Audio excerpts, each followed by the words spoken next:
Master Your Mindset Radio, Episode 5.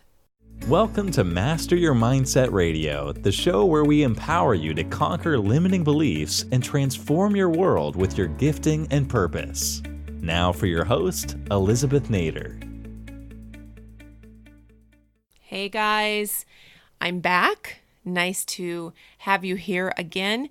It is fall and we've just started the first few weeks of school, so it's back to school time and the seasons are changing on the East Coast and it's that familiar feeling again. And I posted in my private Facebook group a couple weeks ago when everyone went back to school. I said, what would you say to your younger self? If you got the opportunity to speak to a younger version of yourself, a 16-year-old, when you were 20, when you were 25 in your first big corporate job or whatever it is, what would you say to your younger self? And you know, that is such an interesting exercise because life, of course, is meant to be lived forward, but it is best understood looking backward. And so when we look backward, when we look back even 10 years, 20 years, 30 years, depending on your age, there's so many things that we understand now that we didn't understand then. But the whole point of this exercise is to encourage you that those fears that you had when you were younger, those limiting beliefs that held you back when you were younger, they were lies. And I would venture to guess and have seen many people write down what they would tell themselves, the younger self version of themselves. And I would venture to guess that you too would probably write down things like, relax, it's not that big of a deal, or take your time, it'll all work out. Or something like, hey, you know what? The things you think are important really aren't that important. Take it easy on yourself. Give yourself time. Don't rush things. All of these things that we've gained wisdom about now that we wish we could go and tell our younger self. Now we can't go do that.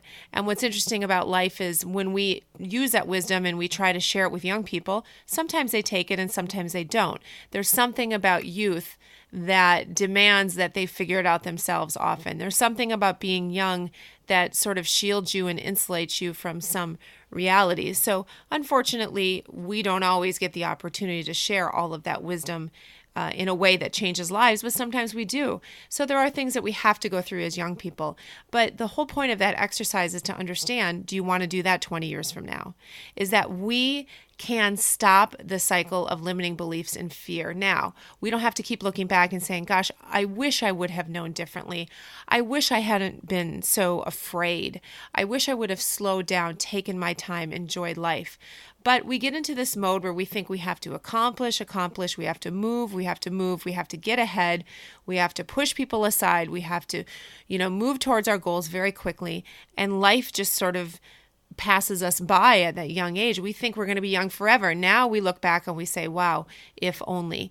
So not to spend time on the if onlys, but to use this exercise to say, hey, what do you need to do now? So 20 years from now, even 10, 30 years from now, whatever, you're not looking back and saying, oh my gosh, if only I had known this or that. Now is the time. I'm encouraging you now to take the time to say, what do I need to deal with? Stop worrying about what limiting belief do I need to uncover? What lie do I need to challenge? What goal do I finally need to accomplish by setting aside those things that hold me back? Because time is short. When you're 20, time doesn't feel short. It just doesn't. It seems that you have everything in front of you. And in fact, most people do. And of course, we don't know the days are days. We don't know, what's going to happen to us tomorrow. But for the most part, when you're in your 20s, you feel you have a very good chunk of years left.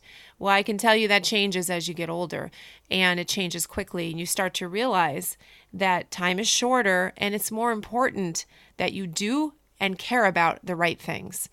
So to the younger audience listeners, please know that the things that you are so concerned about today, I guarantee you are not as big of a deal as you think they are. Please know that you are gifted and talented and that you can take your time to figure out what that means in your life, that you should enjoy what you have, enjoy the opportunities, enjoy each step, enjoy every decision along the way. Don't rush it.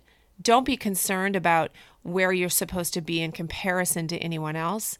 Don't buy into this anxiety that's rampant out there that says you must achieve something great at a young age, that you must be a world changer, that you must be socially aware and contributing to the betterment of society at a young age.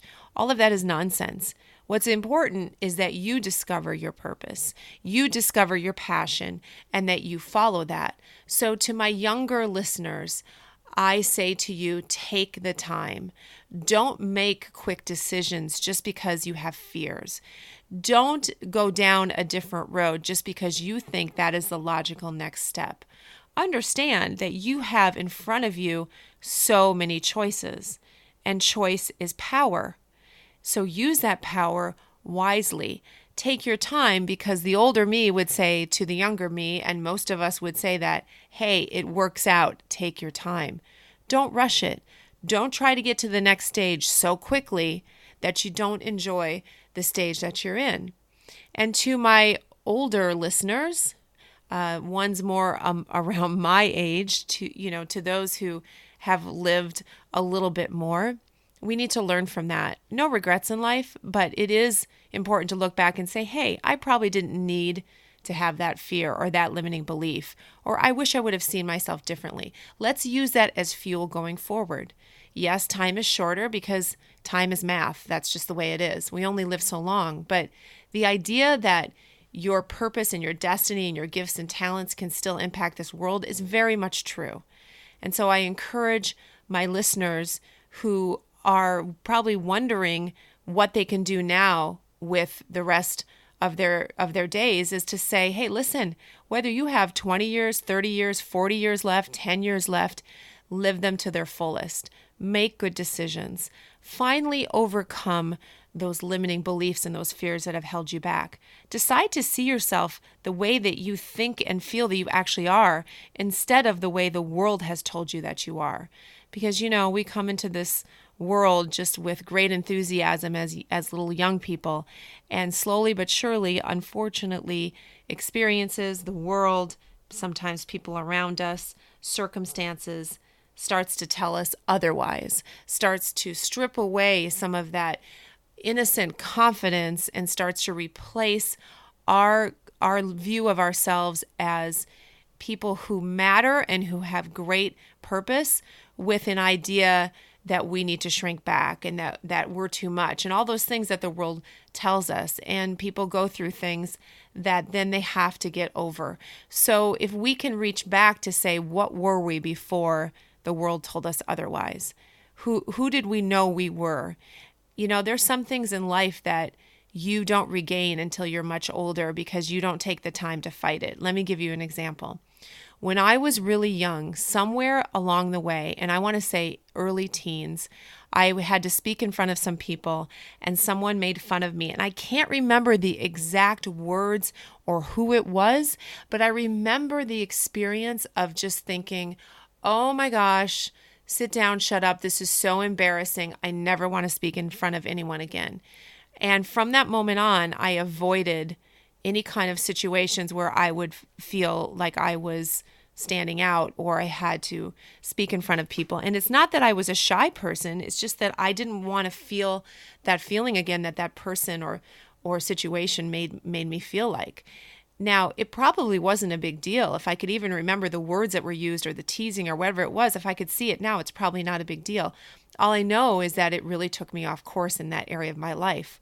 Fast forward many decades later, ironically, public speaking, motivational speaking, videos, being in front of people, hosting large events, all of that is a big part of my purpose and destiny. Isn't that interesting? So at a young age, there was resistance against me to strip me of my confidence in that area. And now, many, many years later, I have found myself in a situation where I cannot wait to get behind a mic, where I love to be in those situations. I get excited about it. I get adrenaline rushes from doing it. I feel as though I'm in my purpose and my element. But that didn't happen overnight. So for years, I avoided those situations until I finally realized one day that I needed to overcome that. And I came back to those memories of somehow where that was stripped away from me and realized that actually, no, I was meant to do this. That is part of my gifting and talent. So I decided to make a bold move about 10, 15 years ago. I don't remember the exact timing, maybe 10 years ago. And I joined a drama at our church and it was part of large drama presentations. And it's not that I was battling stage fright or anything like that. I was more battling the idea that you shouldn't be up there. Let someone else do it. So I decided to do it and I did it big. And I loved every second of being in those drama presentations. I loved every second of being on stage. And by facing that fear or facing that limiting belief that someone else planted inside of me, I was able to break through and really overnight, my God-given ability to communicate, my God-given ability to do well behind a mic and do well on stage, and my desire to do so literally overnight came back. I kid you not. So it's not something that anyone else even knew. I knew it. Everyone else just thought I'd been doing this forever. Little did they know how I had struggled with that because of a moment in time when I was young and my confidence was stripped away. So that is an example I use often to remind myself to stop putting myself in a box, because here I was meant to have that skill and flow in that easily and that be an important and critical part of my purpose. And a lot of that is just beginning now. Had I not challenged that limiting belief, had I not tried to reach back into the talents that God had given me, the gifts that He had given me, and develop that talent and work on it and be willing to say yes to opportunities to be behind a mic and on stage so that I could know that this is what I'm supposed to do and develop that talent over time. All of that if I hadn't done that, all of that would have hampered my purpose, would have hampered my ability to walk towards my destiny. So when I say, what would you say to your younger self? Sometimes it's not just, hey, don't worry about stuff. Sometimes it's, you need to turn that around. You need to challenge that limiting belief, because somewhere in our spirit, we know what we were created for. We may not be able to communicate it. Some people can, some people can't yet. Of course, my desire is that everyone could. So, if you can't communicate it, you do know on some level what your gifts are. You do know on some level you have a vision for who you're supposed to be. It's just usually most people are not willing to say it or find the words to say it because we've been taught to shrink back. We've been taught to don't think so highly of yourself. And so we tend not to communicate that vision that's in our spirit. But each of you was created on purpose, for a purpose, with unique gifts. And so often they get shut down early in life by resistance, by our enemy, because that keeps us then that much longer from walking in our purpose. And you know what? It's okay if that's happened to you.